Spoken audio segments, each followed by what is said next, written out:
Well, to weigh in on Trump's recent speeches, let's bring in David Kusnet, former chief speechwriter for U.S. President Bill Clinton. Good to have you to talk to about this, and thank you for your time. Thank you for having me. So in just a couple of days, Trump went from a president dividing a nation to one calling for unity, teleprompter speeches, non-teleprompter speeches, but he doesn't think that there was anything much ado about any of that.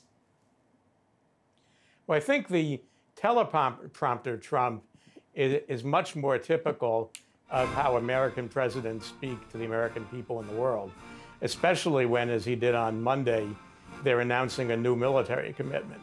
Usually when a president announces a new military commitment or an expanded military commitment, they try to unify the country, not just on Mondays and Wednesdays, but on Mondays, Tuesday, Wednesday, Thursday, and Friday. And for him to be using this Twitter, obviously, to go against people that have criticized him, which he's been doing since he, came into office. In terms of the public and the 34 million people that follow him on Twitter, does it help his cause, do you think, to defend himself like that? Well, I think he's still speaking and tweeting like a president, like a presidential nominee who's trying to solidify his base, rather than a president who's trying to speak to and for the entire country.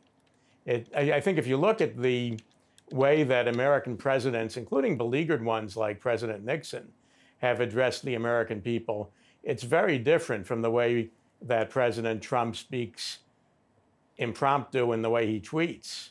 Usually, if a president is going to try to have red meat for the base, they send out their vice president, as President Eisenhower sent out then Vice President Nixon, and as President Nixon sent out then Vice President Agnew. They don't give a red meat for the base speech themselves in an odd-numbered year when there isn't even a national election, and the day after announcing a new and expanded military involvement, as President Trump did on Monday evening. Tell me what are your thoughts on these rallying speeches that he has continued to kind of schedule, and as you say, in proximity to just announcing, more military action, but he wants this popularity to be fed back to him, clearly, because he's going to the base. Again, what are your thoughts for a sitting president to be holding campaign rallies in the first part of his term? I think that's very unusual. I was actually looking into that yesterday, and there were presidents like President Clinton and other presidents with their economic plans, and President Obama with his health care plan, who have rallies to support a specific piece of legislation.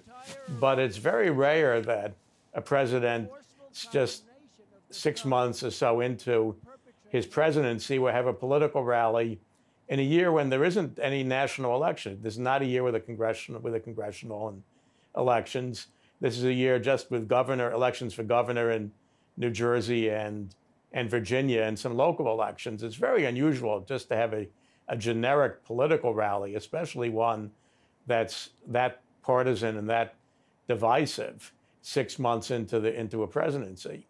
No. And it's especially unusual, and I have to repeat this, it's especially unusual right after a president announces an expanded military involvement, which is when they try to unite the country, not divide the country. Right. Well, David Kusnet, certainly appreciate your thoughts today. Thank you. Thank you.